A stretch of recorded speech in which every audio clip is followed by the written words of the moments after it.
Assalamualaikum warahmatullahi wabarakatuh. Di sini saya akan menjelaskan tentang sistem pembayaran menggunakan Wesel. Sebelumnya, Wesel itu adalah termasuk dalam surat berharga. Nah, saya akan menjelaskan surat berharga dulu. Yang pertama, pengertiannya. Pengertian surat berharga yaitu suatu klausul dalam satu transaksi dagang tidak lepas dari masalah pembayaran. Pembayaran dalam hukum perdata merupakan salah satu unsur yang menyebabkan suatu perikatan itu berlahir. Secara umum, pembayaran dalam suatu perikatan perdata adalah penyerahan prestasi, atau yang lebih sempit adalah penyerahan suatu sejumlah uang sebagai kewajiban membeli sesuai dengan harga barang yang telah disepakati. Persyaratan umum surat berharga. Nah, di sini ada dua persyaratan. Yang pertama adalah syarat formal dan syarat material. Syarat formalnya menyebutkan nama atau jenis surat, memuat atau mengandung persyaratan kesanggupan janji, perintah atau kewajiban yang tidak bersyarat, yang isinya dapat berupa surat perintah, surat hak tagih, atau alat kredit dan sebagainya. Mencantumkan nama pihak yang wajib atau harus membayar, penetapan nama tempat pembayaran, menyebutkan tanggal dan tempat surat berharga tersebut diterbitkan atau ditarik, harus ditandatangani dengan atau tanpa stempel dari penerbit atau penarik yang sah. Syarat materialnya, yang pertama adalah adanya perikatan dasar atau sebab-sebab yang sah, merupakan hak tagih untuk mendapatkan pembayaran uang atau penyerahan kebedaan, dapat dialihkan dengan cara endorsement, cesi, atau peralihan dari tangan ke tangan. Tidak dapat dibatalkan oleh penerbit atau penarik. Tersedianya dana dan bendanya jika pada saat penguangan atau penyerahan. Pihak-pihak yang terlibat dalam penerbitan surat berharga. Yang pertama, penerbit sebagai debitur, pemegang pertama atau pembawa sebagai kreditur, dan tersangkut. Nah, di sini tersangkut adalah merupakan pihak yang melaksanakan perintah dari penerbit atau melakukan pembayaran kepada pemegang. Nah, selanjutnya adalah Wesel. Yang pertama adalah sejarah surat Wesel. Surat Wesel itu sendiri sebagai instrumen perdagangan telah dikenal di Eropa sejak abad 12. Tetapi sejarah bangsa Arab telah menggunakan media ini sebagai alat tukar jarak jauh sebelum masa itu, yakni sekitar abad ke-7 Masehi. Fungsi ini kemudian dikembangkan menjadi surat piutang. Artinya pihak yang memegang surat Wesel adalah pihak yang memiliki hak tagih atau piutang kepada pihak yang namanya tersebut dalam surat Wesel tersebut. Surat Wesel berfungsi sebagai piutang pada dasarnya didahului dengan adanya perikatan dasar, seperti perjanjian utang piutang atau perjanjian yang menimbulkan hak dan kewajiban terkait dengan hubungan finansial. Salah satu komisi PBB yaitu United Nations Commission on International Trade Law atau disingkat UNCITRAL, menyusun konvensi internasional tentang surat Wesel dengan PROMS yang bernama Convention on International on Bill Exchange and International Promissory Notes, yang disahkan di Wina, Austria pada tanggal 9 Desember 1988. Nah, yang selanjutnya adalah pengertian Wesel. Wesel berasal dari istilah Belanda yaitu wissel. Istilah yang sama dalam bahasa Inggris disebut Bill of Exchange. Meskipun dalam KUHD tidak memberikan definisi, namun dari syarat-syarat yang telah dijelaskan dalam KUHD dapat dirumuskan bahwa surat Wesel adalah surat yang memuat kata Wesel yang diterbitkan pada tanggal dan tempat tertentu dengan nama penerbit memerintahkan tanpa syarat kepada tersangkut untuk membayar sejumlah uang tertentu kepada pemegang atau penggantinya pada tanggal dan tempat tertentu. Pengertian tersebut dapat diketahui bahwa surat wesel memiliki unsur-unsur sebagai berikut. Surat berharga yang bertanggal dan mencantumkan tempat penerbitannya merupakan perintah tanpa syarat untuk membayar sejumlah uang. Yang terakhir, pihak-pihak yang terkait adalah penerbit, tersangkut atau tertarik, penerima, dan pemegang atau endosen.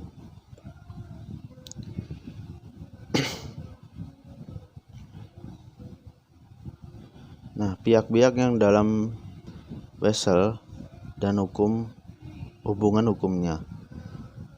Yang pertama adalah penerbit atau tracker. Adalah pihak yang membuat, menerbitkan, dan mengeluarkan menarik surat wesel yang ditujukan kepada seseorang sebagai pemegang wesel, di mana menerbitkan perintah kepada tersangkut untuk membayar sejumlah uang pada hari bayarnya. Yang kedua adalah tersangkut atau tertarik. Tersangkut adalah pihak yang membayar wesel kepada pemegang wesel berdasarkan permintaan penerbit. Yang ketiga adalah penerima. Penerima adalah pihak yang ditunjuk oleh penerbit untuk menerima pembayaran sejumlah uang sebesar ditulis dalam wesel pada hari bayarnya. Yang keempat adalah pemegang atau holder. Adalah pihak yang memperoleh surat wesel dari penerima atau pemegang sebelumnya. Sebagai pemegang, ia mendapatkan wesel dari penerima atau penerima pertama untuk mendapatkan wesel dari sesama pemegang atau holder. Nah, macam-macam wesel yaitu surat wesel atas pengganti penerbit, wesel atas penerbit sendiri, wesel untuk perhitungan orang ketiga, wesel inkaso atau wesel untuk menagih, wesel berdomisili, wesel berdomisili blanko.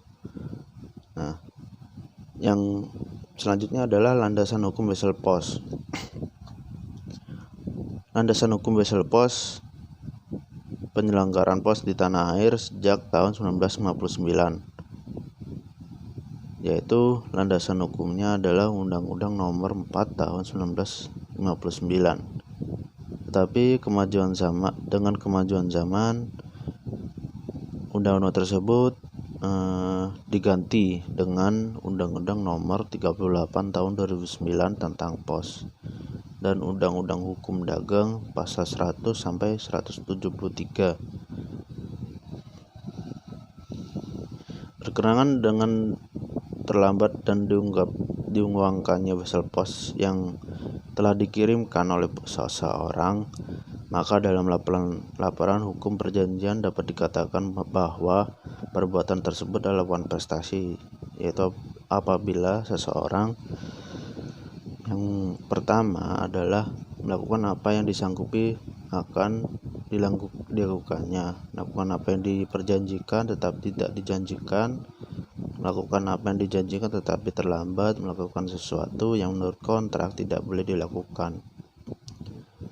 Nah, yang selanjutnya adalah wesel post remittance atau layanan pengiriman uang. Wesel pos merupakan layanan penerimaan dan pengiriman uang yang memberikan solusi terhadap kecepatan, ketepatan, dan keamanan kiriman uang di domestik atau layanan domestik berupa wesel pos instan, wesel pos prima, dan wesel pos korporat. Sedangkan untuk pengiriman ke luar negeri ada layanan Western Union, International Express Money Order, International Money Order, dan BNI Wesel PIN. Nah, yang selanjutnya adalah wesel pos instan. Wesel pos instan adalah layanan pengiriman uang baik dari maupun ke kota dan ke desa yang pasti sampai ke alamat tujuan dalam waktu seketika. Caranya sangat mudah. Cukup datang ke kantor pos dan melakukan transaksi agar mendapatkan kode berupa NTP dan PIN dari petugas. Selanjutnya pembahasan cara pembayaran. Yang pertama, eksportir mengirimkan barang kepada importir melalui maskapai pelayaran. Kedua, eksportir mengirimkan dokumen pengiriman kepada importir. Ketiga, eksportir datang ke Bank A dengan membawa wesel yang sudah dilampiri dokumen pengiriman. Keempat, Bank A membayar kepada eksportir. Bank A bersedia membayar karena bank merupakan yang memperoleh keuntungan berupa bunga diskonto. Selanjutnya, Bank A mengirimkan wesel tersebut ke Bank B di negara importir tinggal. Langkah terakhir, Bank B menagih kepada importir. Apabila importir memiliki rekening di Bank B, maka Bank B tinggal mengurangi jumlah yang tersimpan di rekeningnya. Wesel digunakan dalam perdagangan internasional dapat digolongkan berdasarkan ada tidaknya dokumen dan waktu pembayaran. Dan golongan pertama yaitu ada tidaknya dokumen terdiri atas clean draft dan documentary draft. Dan dengan waktu pembayaran yaitu sight draft, arrival draft, dan date draft. Kelebihan dan kekurangan wesel. Yang pertama, kelebihannya jangkauan luas, cepat dan mudah, aman dan handal. Kekurangannya, wesel memiliki penerimaan terbatas dalam industri asuransi dan perantara karena kekhawatiran tentang pencucian uang, karena ketentuan dalam USA Patriot Act dan Bank Secrecy Act.